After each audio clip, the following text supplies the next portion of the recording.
Max Bryant then finishing things off in style for Peshawar Zalmi.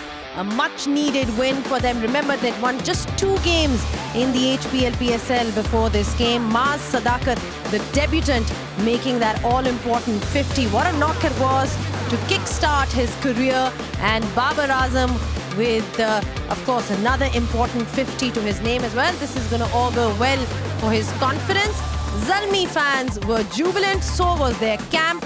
And why not? They're still very much in the game and very much in the race for those playoffs.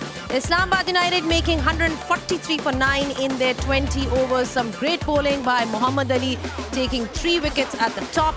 And then you had 1 wicket each for Talat Saim and Luke Wood. In response from Peshawar Zalmi, there were 2 50s. Babar Azam amongst the runs.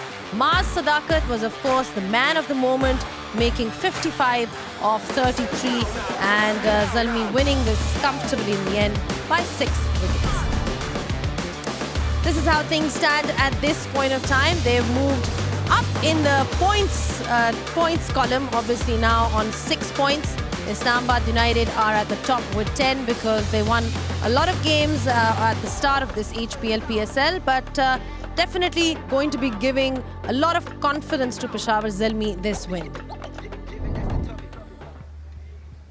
Hello and welcome to Pitchside. Now, huge congratulations to Peshawar Zalmi for the way they performed today. Maaz Sadakat, the debutant. It's always a delight to see a young boy score that 50 and then the skipper leading from the front scoring a 50 as well. With me on Pitchside, I've got Dominic Cook and a very special guest, Mushtaq Ahmed, who's an integral part of that Peshawar Zalmi camp, joins us on Pitchside.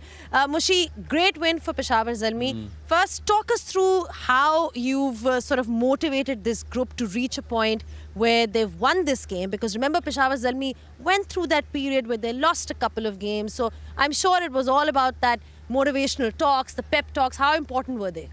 Bismillah ar-Rahman ar-Rahim. I think, Zainab, sometimes it's very important being an ex-cricketer or coach. You know, when things are not right for your main players like Saim, Babar and all those guys, even Cadmore for 6 games. So you got to motivate them. You got to remind them how good they are.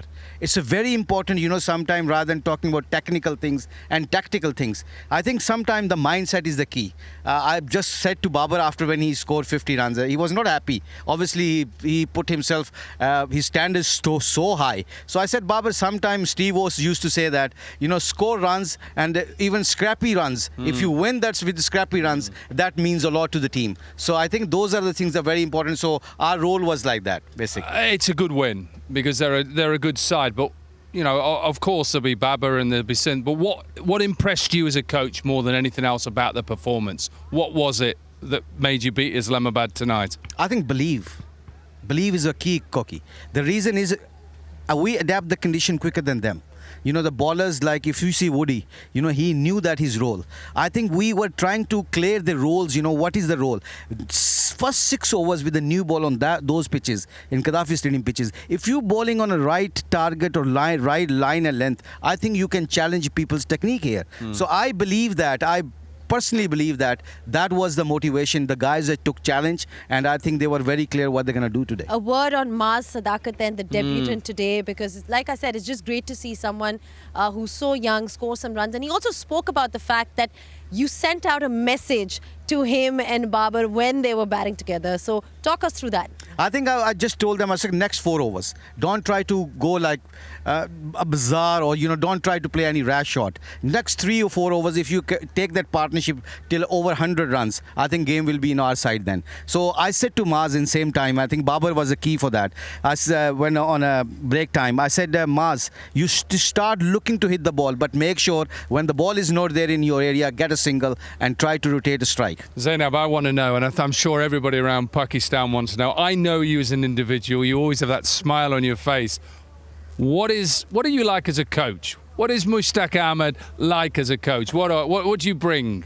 I think happiness, I believe. I think making things calm down in the dug, you know, like when things are not right. Remember, Koki, you know, when we used to play, you know, we can ball long time ago. Not that long, actually, Koki. But, you know, thing is very important. as a coach, when people around you, when they see you are getting frustrated, you are nervous, so you're putting them under pressure rather than taking their pressure off. So I think I got a natural personality like that anyway. So I believe that, there's nothing I can do, only I can think one thing to make the pressure off. Maybe sometime I'll talk about, some jokes. Sometime, even Hassan Talat and Max was sitting next to me, and he said, like when Saad is bowled no ball, he said, Mushi, on your days, do you bowl no ball? I said, with my legs, no chance, my friend. So, you take those kind of things, it makes me... You try and relax everybody. Them, Yeah, definitely a lot of positive energy that Mushi brings to that camp. But Babar Azam coming one down, he's had his struggles. We know what a talented player he is, but was that obviously strategic from from the coaches, or whose call was that really? I think all the coaches. Akram being head coach, Inzamam, played a huge role. Foster, batting coach. So it was a mutual kind of decisions. Everyone was happy. And give a credit to Babar also. Babar was also keen. He said, look, if Mitch is opening a bat in Australia in Big Bash, so we try to send him up the order and try to go very positive frame of mind. I think that is like kind of a mutual understanding. And I think, like the first ball, the way of he goes, played that shot, I think it was a good decision. Also, you see somebody like Saim Ayub. Now, last year, it was their partnership that was sort of a highlight, Babar's and Saim Ayub's partnership, and they got the runs and really set the tone for Peshawar Zalmi. This year, he seems to be struggling. Is it a case of him sort of coming back after an injury? Or, how do you look at Saim Ayub so far? I think you said it right. You answered your own questions, Zainab. I think the most important thing, sometime when you come after the injury, 3 months, you got to play some cricket matches before you come to PSL. It's a very important. Doesn't matter. You can spend 2 hours, 3 hours in the net practice, but when you play a match, that match practice actually let you know, like how good form you are, how your rhythm is good, or you seeing the ball well, you picking the ball well. I think those things happen not in the nets. It will happen in the games. So I think Saim made a little mistake before he came to PSL. He could actually play a couple of club matches, or we could actually organize few matches before the PSL start. But he's a very talented guy. He's a match winner. First game you can tell, like he can take the game away, and he's bowling well on the same time. So he's a good kind of match player for us. Talk to us about Luke Wood. Obviously, he's going to stay around a little bit now. He was supposed to go home, but George Linde has gone home, so he's going to stay. But he sets the tone. And as a bowler, somebody who can run in and swing the ball, he sets the tone. That's brilliant for you as a coach. I think that when we discussed first 2-3 games, we all coaches knew one thing: we're not playing power play very well in the batting and bowling. So new ball is a key factor. So you set the standards. You look to get people out first with the new ball. Doesn't matter how flat pitches are. If you have the ability, like Woody is the got ability. He swings it and he swings it in. For right-handers, you got to challenge the people technique. You're trying to hit the pad or wicket stumps. I think those are the things which is Woody brought us. And when you get 1 or 2 wickets early on, it gives a loss of belief and confidence to other bowlers. So I think that's why we were lacked early on first 3-4 games. Whenever we didn't have a good start, so it's very hard on flat pitches, especially Rawalpindi and other grounds. Like it's very hard to catch up. Then if you score 180 plus, then if your batting is struggling, so you always gonna be behind the game. What's it like to be then working with the spinners in the squad? We've obviously seen Saim Ayub bowling really well as well. He obviously is a great batter, but he's developing his bowling we've seen that over the last few years, that he can be a handy all-rounder. Of course, nowadays, spinners, if you see in ICC ranking, all the first 10 bowlers is like 6-7 of spinners. Zainab, I always believe that as a spinner, you got to spin the ball. Doesn't matter if you're playing on flat pitches, because natural variation will get you wicket on if you try to spin the ball. So nowadays, young people, what they're trying to do, they want to go for no runs. I would like to see they should go for runs, but start looking to get people out. Like if you're trying to spin the ball, what happened? Maybe you go 1 or 2 sixes, but what happened if you get 1 or 2 wickets? That's why you put team under pressure. That's why you take them behind the game. I think that is my mindset. And when we practice on technical basics things. Cricket is a very simple game. Sometimes we make complicated. Sometimes you win and sometimes you lose. That's just how simply.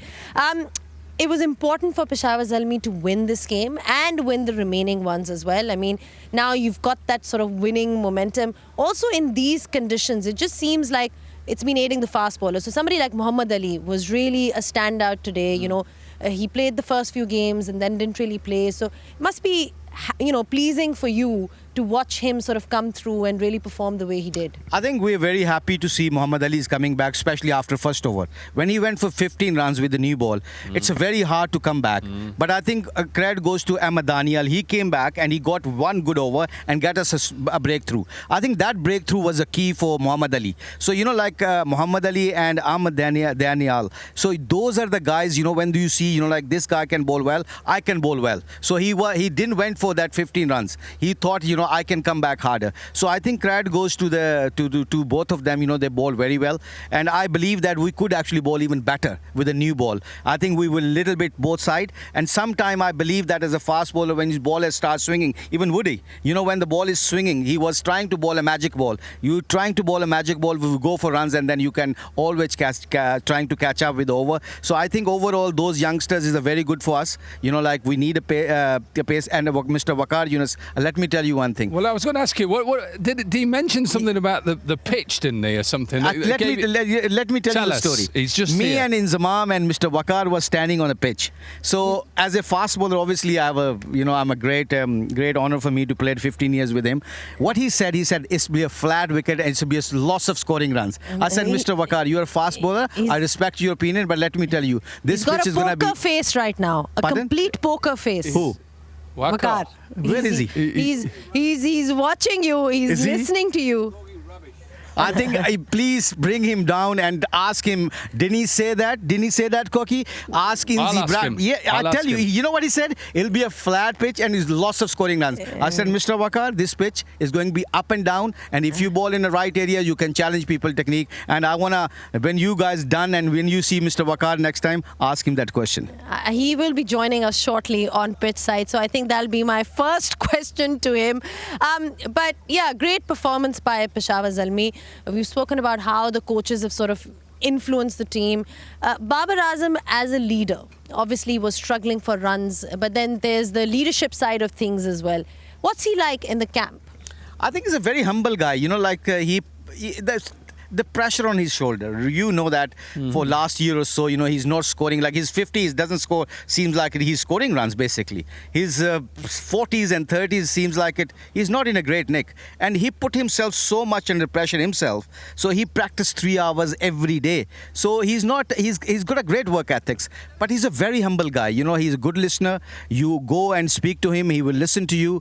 And, he's maybe, like the guy who actually have to earn the trust to understand you. So Babar, I think the amount of under pressure he's played for last 6 months, I think I want to say one thing to the all youngsters. It doesn't matter if you score runs or not, but if your work ethics and you keep working hard and you don't give up, one day, I always believe that, reaching on the mountains is not easy.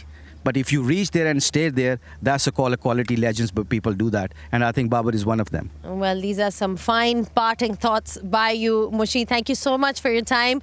We wish you all the best in this journey with Peshawar Zalmi. Hope they can continue winning more games. So thank you so much for your time.